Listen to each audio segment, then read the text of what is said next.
Hello guys, তো কিছুদিন ধরে দিদি বলছিল চুল কাটার কথা, কিন্তু হয়ে উঠছিল না। তো ফাইনালি আজকে আমি বললাম যে চল, আজকে ফ্রি আছি, আজকে যাবি তো। দিয়ে আমরা ঝটপট করে রেডি হয়ে বাজারের জন্য বেরিয়ে পড়লাম। আর এখানে দেখতেই পাচ্ছ এটিএম এর সামনে দাঁড়িয়ে আছি কিছু টাকা তোলার জন্য, কারণ ফ্রিতে তো আর চুল কাটানো যাবে না।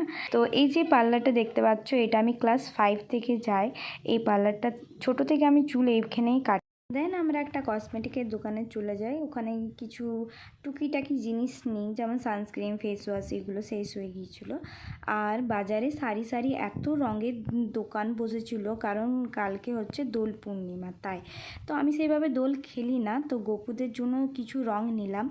তো এখানে আমি কাঁচা কাপড় পরে গপুকে ঘুম পাড়ানোর জন্য চলে এসেছি, কারণ অনেক সন্ধে হয়ে গিয়েছিলো বাজার থেকে আসতে আসতে। আর দেখো আমার গোপাল সোনা, দুই গোপাল সোনা বসে আর রয়েছে। আর এখানে দেখতেই পাচ্ছ আমরা অ্যাঙ্কলেট নিয়ে এসেছি।